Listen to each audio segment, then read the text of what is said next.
the bottom, fuel starts leaking. Neeson sprints away. A second later, a massive explosion shakes the entire building. Neeson calls the captain, asking for time to prove his innocence. The captain refuses. His job is simple: bring Neeson in. Neeson hangs up and tosses the phone onto a long-distance bus. Moments later, officers report they've tracked Neeson's signal and ask whether to pursue. The captain answers coldly. Neeson has vanished again. Neeson returns to the safe house. He gives Sam every clue he's found and hands over the files downloaded from the police system. He needs Sam to analyze everything. At his wife's funeral, Neeson sees his daughter through a microcamera hidden on Sam's chest. Sam tells Amy that Nick will find a way to contact her. All she has to do is wait. The police lay a trap at the funeral, but Neeson never appears. Amy's wire is constantly jammed by unknown interference. This is the only way Neeson can say goodbye to his wife. The next day at school, Amy is suddenly pulled into a bathroom. It's her father. Neeson has already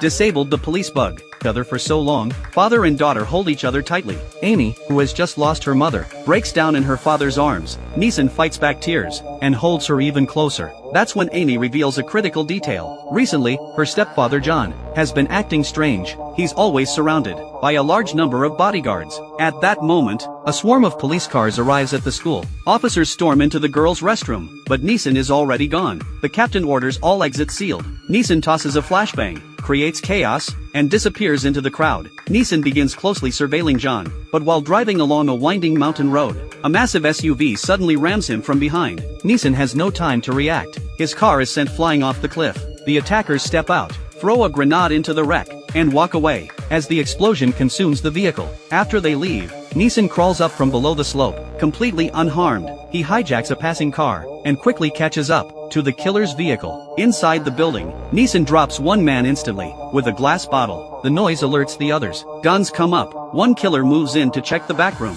Neeson strikes first, subdues him in seconds. With pure skill and force, Neeson slams both men to the ground. Then, the real threat reveals himself. The leader, hiding in the shadows, uses mirrors mounted above to fire at Neeson. Neeson returns fire. The standoff drags on. The store is reduced to chaos. The leader tries again, using the mirror's reflection to line up the kill. But Neeson reacts instantly, closes the distance, and restrains him. Neeson begins interrogating the man, demanding the identity of the mastermind behind it all. Instead of talking, the man chooses suicide. Still, Neeson is certain these are the same men who abducted his wife that night, and John is clearly involved. Neeson takes the killer's car and drives straight into John's mansion. Undetected, he knocks John unconscious and drags him away to a deserted stretch of coastline, because only there, when John is subjected to unimaginable pain and torture, no one will hear him scream.